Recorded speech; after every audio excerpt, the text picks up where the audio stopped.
Dia pejabat. Gimana sampai dari polisi nggak bisa ketemu dia sama kita gimana sih?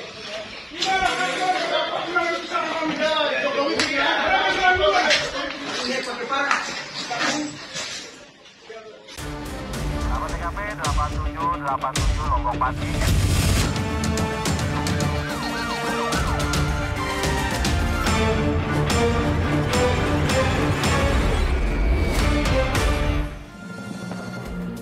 Halo sahabat RTV, berjumpa lagi dengan CSI, catatan seputar investigasi. Ya, Brigadir Putu, kita punya informasi apa saja untuk sahabat RTV? Ya, Pram dan sahabat RTV, CSI hari ini memiliki informasi soal kematian janggal seorang pria di Cikeas Udik, Kabupaten Bogor, Jawa Barat. Ya, selain itu kami juga memiliki informasi mengenai aksi penagih utang yang nekat merusak mobil dan rumah milik nasabahnya di Gayungan, Surabaya, Jawa Timur.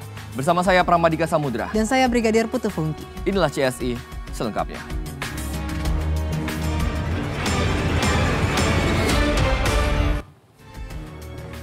Sahabat, kita ke informasi pertama di CSI hari ini. Seorang pria ditemukan tewas di dalam kamar mandi kontrakannya di Gunung Putri, Kabupaten Bogor, Jawa Barat. Ya, jasad korban ditemukan dalam kondisi janggal, terbungkus sarung dan terikat lakban di bagian kepala.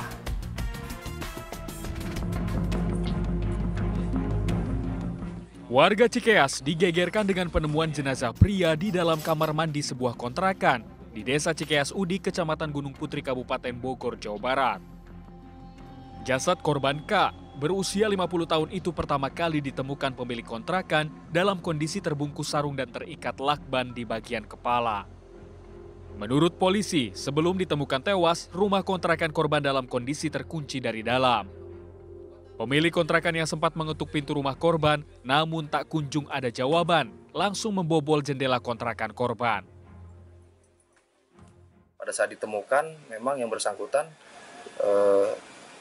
tidak ada lakban atau tidak ada tali di tangan. Oh, tidak terikat ya? Ya, tidak terikat. Tanda-tanda kekerasan kami masih belum bisa memastikan. Setelah ini kami akan berkoordinasi dengan Rumah Sakit Keramat Jati untuk dilakukan visum luar atau otopsi. Pas saya lihat ke lokasi langsung di posisi jenazah udah di kamar mandi, keadaan miring, berselimutkan sarung, dengan kondisi mulut sampai hidung terlakban.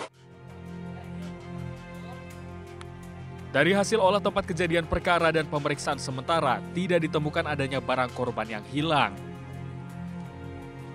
Kini, jasad korban telah dibawa ke Rumah Sakit Keramat Jati untuk dilakukan otopsi. Dari Bogor, Jawa Barat, Wawan Supriyatna untuk CSI RTV. Sahabat, sekelompok penagih utang menyerang rumah seorang perempuan di Jalan Gayung, Kebonsari, Surabaya, Jawa Timur. Mereka datang untuk menagih utang sebesar 4,5 miliar rupiah. Tidak hanya menyerang rumah, para pelaku juga merusak mobil korban.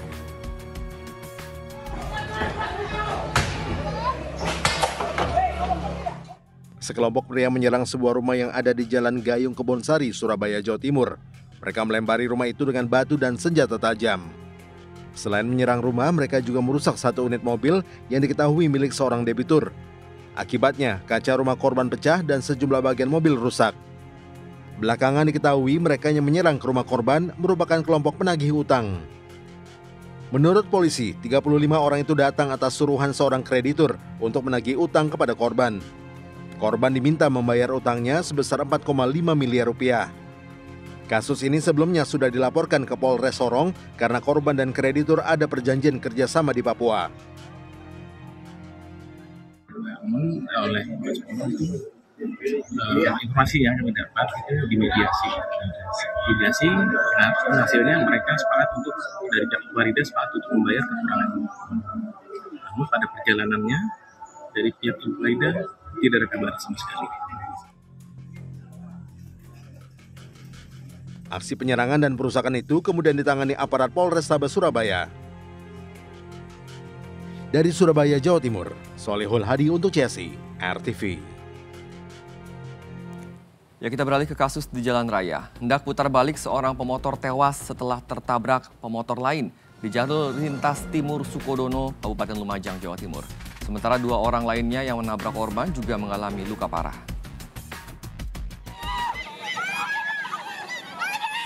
Wanita ini tak kuasa menahan tangis mengetahui suaminya tewas menjadi korban kecelakaan di jalur lintas timur Sukodono, Kabupaten Lumajang, Jawa Timur. Korban bernama Samhadi sebelumnya berkendara menuju bengkel las di kawasan tersebut. Namun karena bengkel yang dituju tutup, korban mengurungkan niat dan pulang. Saat hendak putar balik itulah, tiba-tiba sebuah motor yang dikendarai pasangan suami istri melaju kencang dari arah belakang hingga tabrakan tak dapat terhindarkan. Kerasnya benturan membuat Samhadi terhempas dan jatuh ke aspal. Saat kejadian, ketiga korban yang terlibat kecelakaan tidak menggunakan helm. Korban tewas seketika di lokasi kejadian, sementara pasutri yang menabrak mengalami luka parah di bagian kepala, tangan, dan kaki. Adiknya mau putar balik, mau nyebrang, jadi yang sana itu terlalu kencang, nggak bisa ngerem, nggak bisa mengendalikan diri, artinya sepedanya bantu. Korban meninggal di tempat lah ya? Di tempat. Kendaraan sepeda motor Honda Grand ini diduga putar balik. Dan tidak melihat arus lalu lintas yang dari arah belakang, kemudian bersamaan itu dari arah utara, yaitu yang dari arah utara ke selatan, ada kendaraan besar dan kemudian terjadi benturan kecelakaan. Korban tewas maupun luka kemudian dibawa ke rumah sakit terdekat. Sementara seluruh kendaraan yang terlibat kecelakaan dievakuasi oleh unit Laka Lantas Polres Lumajang. Dari Lumajang, Jawa Timur, Happy Laila Tuansyah untuk CSI RTV. Sahabat berdalih butuh biaya hidup sehari-hari. Dua pria membobol sebuah minimarket di Kabupaten Polewali Mandar, Sulawesi Barat. Kedua pelaku membawa kabur ratusan bungkus rokok dan sejumlah barang berharga lainnya.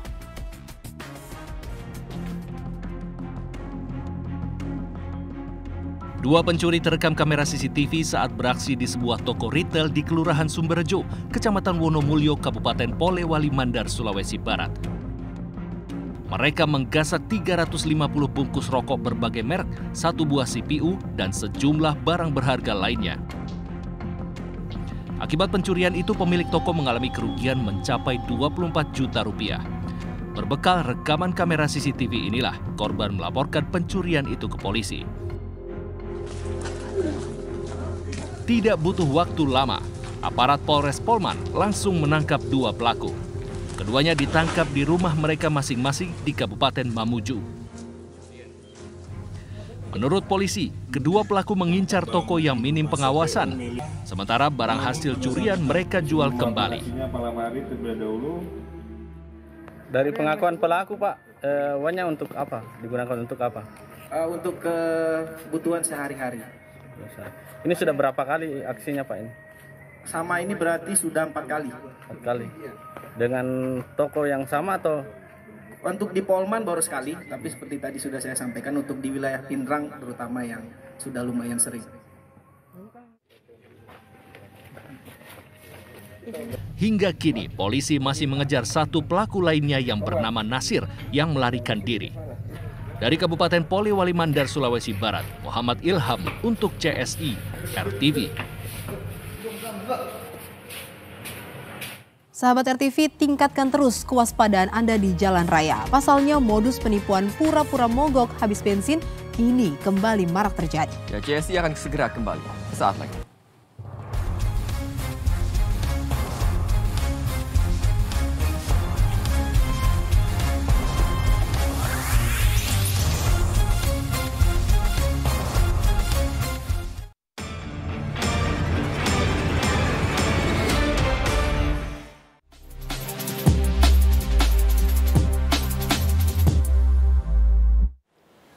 Hai, ketemu lagi nih sama Miss Binal. Jangan miss berita kriminal. Kira-kira kali ini kita punya berita viral kriminal apa ya?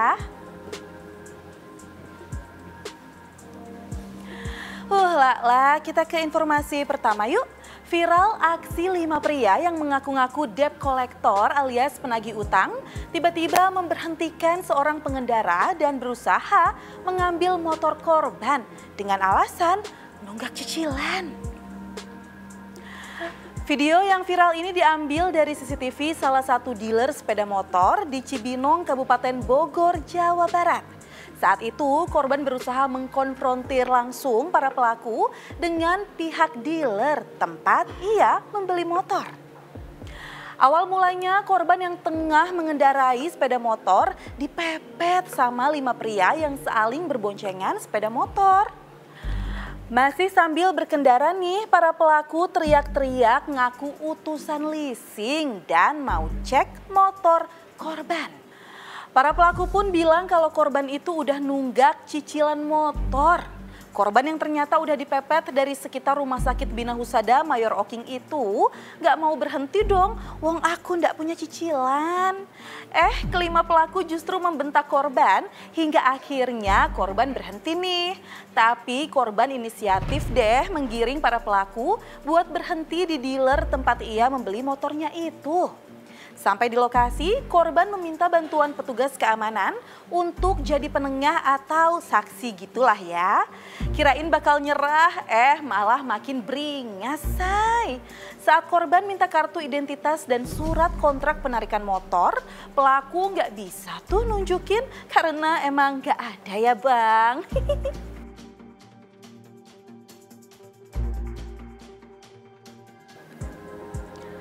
Nah, yang Miss Binal baca nih, korbannya pinter loh. Dia cross-check ke pihak dealer dan leasing terkait identitas kelima pelaku tadi. Dan bener aja, kelima pelaku tadi nggak dikenal tuh. Emang modus mau nyuri motor ya bang, salah target nih. Kita lanjut ya. Aksi seorang bapak yang diduga emang mau nipu berpura-pura mendorong motor karena kehabisan bensin dan mengaku nggak punya uang. CCTV yang viral ini merekam aksi si bapak yang kerap beraksi di dekat SPBU di Jalan Kebayunan, Tapos, Depok, Jawa Barat. Tapi ternyata aksi pelaku ini lumayan sering dilakukan di sejumlah SPBU lainnya loh. Bahkan sampai ada yang menangkap basah aksinya. CCTV SPBU ini nih yang viral, si bapak penipu menggunakan sepeda motor memasuki SPBU, kemudian diikuti sepeda motor lain dan menepi di gerbang SPBU. Katanya sih pelaku habis dibantu pengendara lain yang mendorong motor pelaku menggunakan kaki buat sampai di SPBU. Pas sampai di SPBU, pelaku ngakunya nggak punya uang buat beli bensin dan memanfaatkan belas kasihan korban yang mau bantu. Pas korban ngasih uang, pelaku lanjut berakting ngedorong motornya masuk ke pengisian BBM. Tapi pas korban pergi nih, si bapak penipu ini langsung menaiki motornya dan menyalakan mesin. Loh, nyala ya ternyata. Si bapak pun katanya nggak jadi deh isi bensin. Dan video korban yang katanya juga pernah bantuin si bapak viral juga nih. Si korban bahkan melihat pelaku sengaja mengeluarkan bensin dari motornya untuk disisakan sedikit dan mengendarainya hingga benar-benar habis, terus mogok deh. Disedotkan? Hah? Disedot di pakaburannya? Lala masih belum ngantuk kan? Satu lagi ya. Ada bapak-bapak nih viral juga karena nggak jelas maksudnya apa. Tiba-tiba menendang sepeda motor seorang wanita yang lagi berhenti di palang pintu perlintasan kereta api. Kejadian ini terekam kamera dashboard sebuah mobil yang berada di depan korban dan pelaku di Jalan Selokan Mataram, Kutu Asem, Yogyakarta. Dalam video terlihat mobil si perekam masih berjalan dalam kondisi jalanan yang nggak terlalu ramai sih. Mobil itu pun berhenti di perempatan Jalan Selokan Mataram, tepatnya di palang pintu kereta. Satu persatu pengendara pun ikut berhenti di belakang dan samping mobil tersebut. Lalu muncul nih seorang bapak menggunakan sepeda, ujuk-ujuk nurunin kaki dan langsung nendang wanita pengendara sepeda motor yang ada di sebelah kanannya. Si mbak yang jadi korban itu langsung jatuh dan terdiam. Bingung ya mbak? Sama aku juga. Para pengendara lain di sekitar lokasi pun ikut kaget ngelihat kejadian ini nih. Hingga kemudian beberapa pengendara membantu si mbaknya buat bangun. Sementara pelaku usai menendang korban langsung turun dari sepedanya dan mendorong sepeda tersebut ke kiri jalan. Terus kabur aja gitu. Ikut kesel ya liatnya, abis nendang terus cuek aja gitu pergi, nggak ngerasa bersalah. Belum jelas sih kenapa ya tiba-tiba si bapak bersikap begitu, ada masalah apa sih pak? Nah, pesan Miss Binal selalu waspada ya dimanapun kamu berada. Jangan sampai kamu jadi korban kejahatan atau malah jadi pelaku kejahatan selanjutnya. Itu dia Miss Binal, jangan miss berita kriminal. Dah.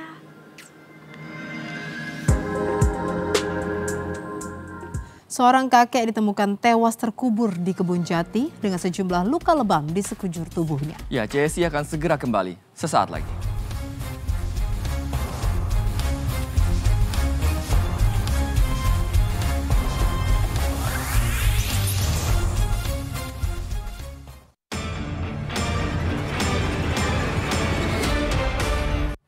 Ya, sahabat, pelanggaran lalu lintas terjadi hampir setiap hari. Nah, Brigadir Putu akan memberikan cuplikan video dan juga mengulasnya untuk Anda. Ya, benar sekali sahabat. Seperti apa pelanggaran lalu lintas yang sering terjadi di jalan raya? Mari kita saksikan videonya bersama-sama. Ini emang boleh bawa penumpang di atas gini, emang boleh.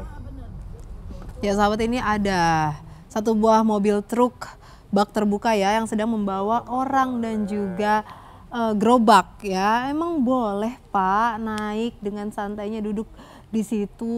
Ini sahabat, ini hal yang sangat berbahaya ya. Kendaraan pengangkut barang ringan dengan kabin tertutup dan bak terbuka alias pick up dilarang untuk mengangkut penumpang. Hal ini dikarenakan tindakan tersebut sangat berbahaya dan larangan ini juga telah diatur dalam Undang-Undang Lalu Lintas dan Angkutan Jalan, di mana setiap orang yang mengemudikan mobil barang untuk mengangkut orang sebagaimana yang dimaksud dalam pasal 137 ayat 4 bisa dipidana kurungan paling lama 1 bulan penjara atau denda sebanyak Rp250.000.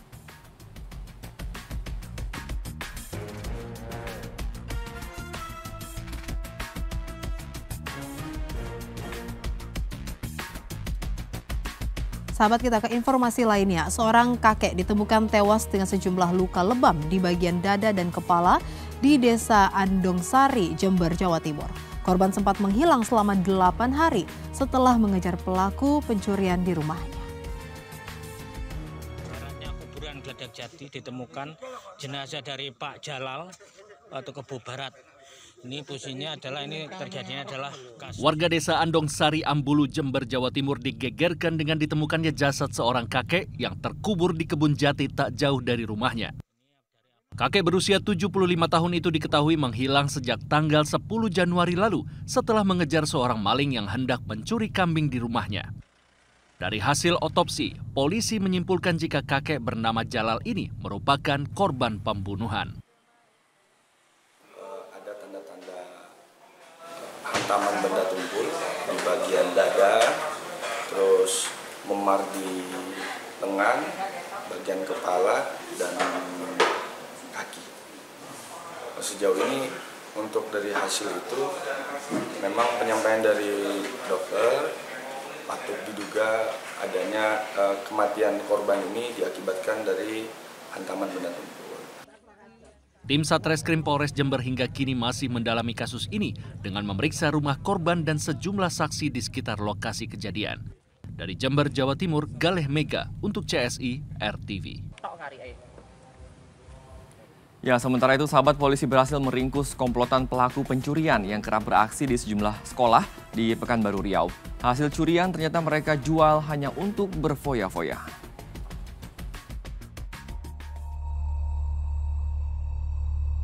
Pria dalam rekaman CCTV ini merupakan satu dari komplotan pelaku pencurian yang terjadi di salah satu sekolah di Jalan Lili, Sanapelan, Pekanbaru Riau. Berbekal rekaman CCTV tersebut, polisi akhirnya dapat mengidentifikasi pelaku dan meringkusnya bersama komplotannya. Ketiga pelaku diamankan di lokasi berbeda. Dari hasil penyelidikan, komplotan ini mengaku sudah 6 kali mencuri di tempat berbeda. Hasil curiannya kemudian dijual ke tempat penampungan barang bekas dan uangnya digunakan untuk berfoya-foya. Waktu kejadian bervariasi. Kejadian tersebut dilakukan oleh para pelaku, oleh para tersangka di saat masyarakat dalam keadaan istirahat. Di jam subuh, siang hari, lenggang pada saat siang hari serta pada saat sore hari. Selain pelaku, polisi juga menyita barang bukti mesin pompa air, pintu teralis, kipas angin, dan sepeda motor hasil curian. Atas perbuatannya, para pelaku dijerat pasal tentang pencurian dengan pemberatan dengan ancaman hukuman 5 tahun penjara. Dari Pekanbaru Riau, Muhammad Yusri untuk CSI RTV. Yuk, scan ulang siaran digital kamu. Caranya mudah. Hidupkan set-top box dengan remote-nya. Lalu nyalakan televisi kamu. Setelah itu di menu pengaturan, pilih sistem penerimaan siaran. Selanjutnya, masuk ke program tuning otomatis untuk mencari siaran digital. Dan tunggu sampai prosesnya selesai. Jika siaran digital belum ditemukan, coba ulangi langkah sebelumnya untuk proses scan ulang. Atau pilih manual scan dan masukkan kode UHF sesuai kota masing-masing. Ayo, scan ulang siaran digital kamu sekarang. Jika ada kendala siaran RTV, hubungi semua sosial media atau website RTV. Sahabat RTV, kita telah terlibat di pengunjung acara. Tapi jangan lupa untuk tetap saksikan catatan seputar investigasi di layar televisi Anda pukul 23 waktu Indonesia Barat. Akhir kata, saya Pramadika Samudra. Dan saya Brigadir Putu Fungki. Hati-hati, kejahatan akan senantiasa meninggalkan jejak dan pasti akan terungkap. Sampai jumpa.